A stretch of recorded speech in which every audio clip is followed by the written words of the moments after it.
Hello everyone, welcome to my channel. आज हम study करेंगे जीएस के बहुत ही महत्वपूर्ण प्रश्न। गाइस, ये सारे प्रश्न एनसीईआरटी बेस्ड प्रश्न होंगे जो हमारी आने वाली आगामी सभी प्रतियोगी परीक्षाओं में बहुत ही उपयोगी रहेंगे।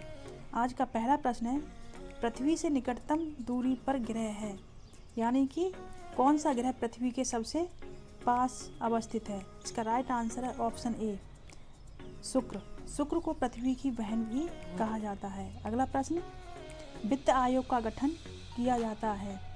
इसका राइट आंसर है ऑप्शन सी, वित्त आयोग का गठन हर 5वें वर्ष किया जाता है। अगला प्रश्न है, किसी देश की आर्थिक समृद्धि मापने का मापदंड है। इसका राइट आंसर है ऑप्शन डी, प्रति व्यक्ति वास्तविक उत्पाद। अगला प्रश्न, हंटर आयोग ने किसके विकास पर अधिक बल दिया। इसका राइट आंसर है ऑप्शन ए, प्राथमिक शिक्षा पर। हंटर आयोग की स्थापना ब्रिटिश शासनकाल में लॉर्ड रिपन द्वारा 1882 में की गई थी। हंटर आयोग ने स्थानीय भाषा और उपयोगी विषय में शिक्षा देने का सुझाव दिया था। अगला प्रश्न, स्वामी विवेकानंद जी द्वारा 1897 में शुरू किया गया था। इसका राइट आंसर है ऑप्शन सी, रामकृष्ण मिशन की स्थापना। स्वामी विवेकानंद ने 1897 में रामकृष्ण मिशन की स्थापना की थी। स्वामी विवेकानंद रामकृष्ण परमहंस के प्रमुख शिष्य थे। अगला प्रश्न, भारत ने पृथ्वी के धरातल का कितना प्रतिशत भाग घेरा हुआ है।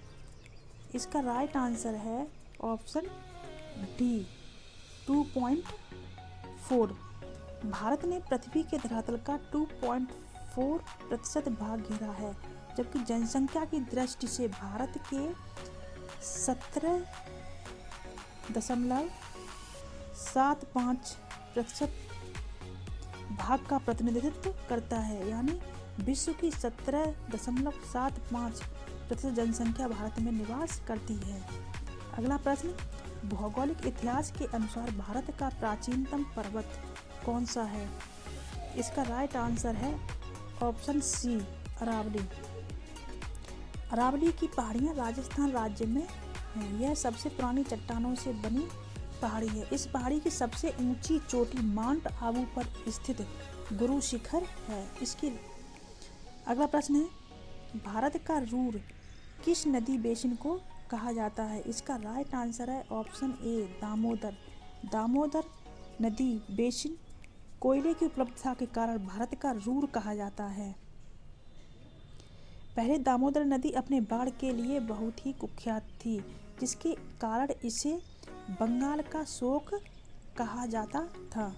अगला प्रश्न, भारत के किसी किसी क्षेत्र में लाल मिट्टी पाई जाती है।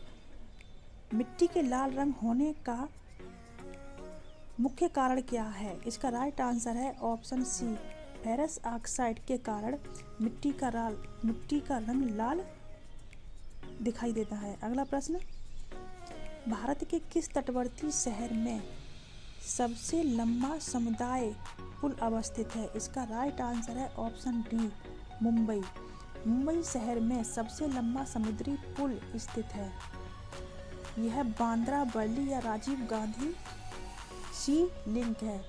इसकी लंबाई 5.6 किलोमीटर है। यह पुल हिंदुस्तान कंस्ट्रक्शन कंपनी द्वारा बनवाया गया है। अगला प्रश्न है, भारत का एकमात्र राज्य जहां सामान्य सिविल कोड का प्रावधान है। इसका राइट आंसर है ऑप्शन ए, गोवा।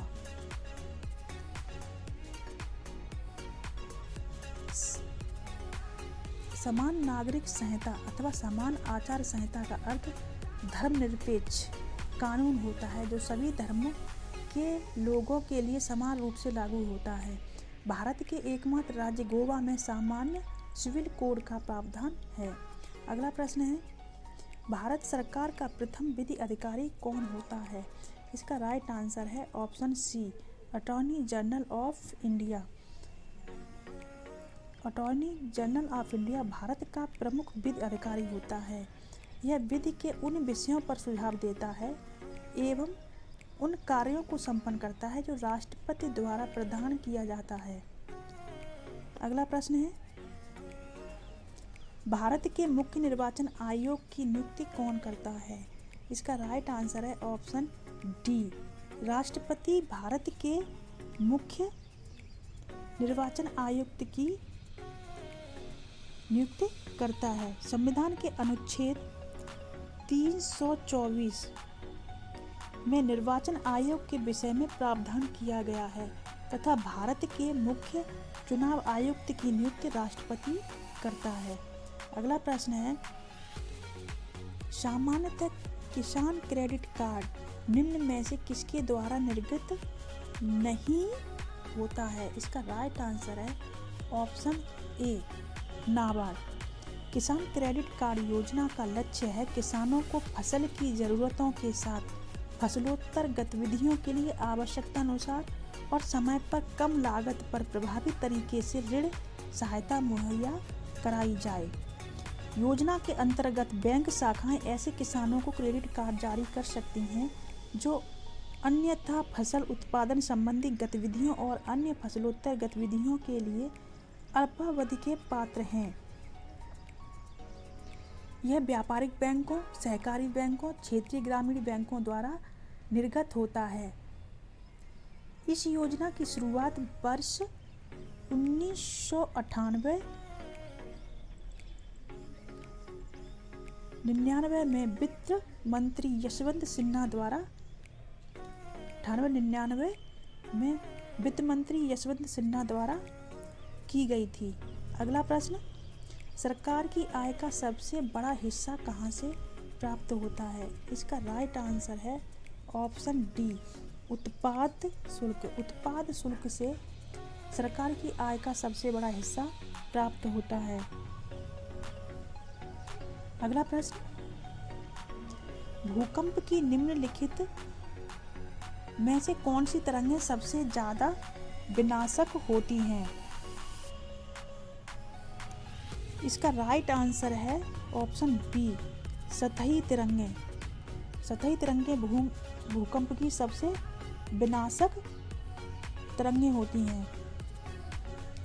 इसकी उत्पत्ति धरातलीय चट्टान एवं भूगर्भीय तरंगों के मध्य अनन्य क्रिया से होती है।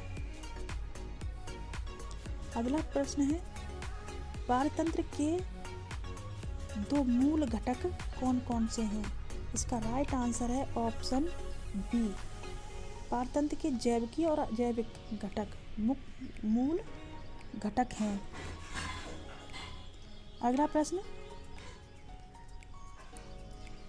वनों की कमी, नगरीकरण और प्रदूषण बढ़ना सभी निम्नलिखित में से किस कारण हैं? इसका राइट आंसर है ऑप्शन ए, ग्रीन हाउस प्रभाव।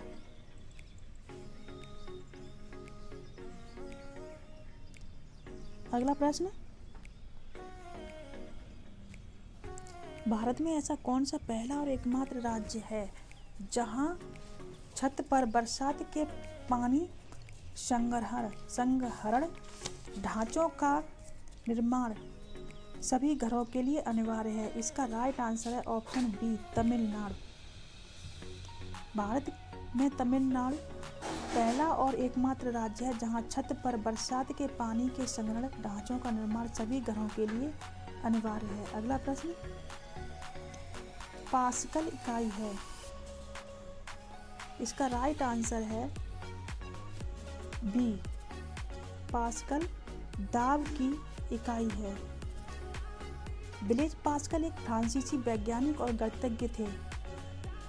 ब्लेज पास्कल ने दाब का पास्कल नियम दिया। इन्हीं के नाम पर दाब का मात्रक पास्कल रखा गया है। अगला प्रश्न है, विद्युत प्रतिरोध को मापने के लिए निम्नलिखित में किस उपकरण का इस्तेमाल किया जाता है? इसका राइट आंसर है ऑप्शन ए, ओमीटर।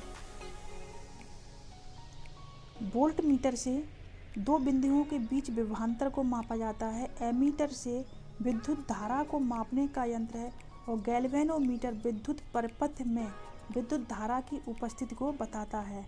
अगला प्रश्न है, सो गाइज ये थोड़े से प्रश्न थे। अगर ये प्रश्न आपको अच्छे लगे हों तो वीडियो को लाइक और चैनल को सब्सक्राइब अवश्य करें।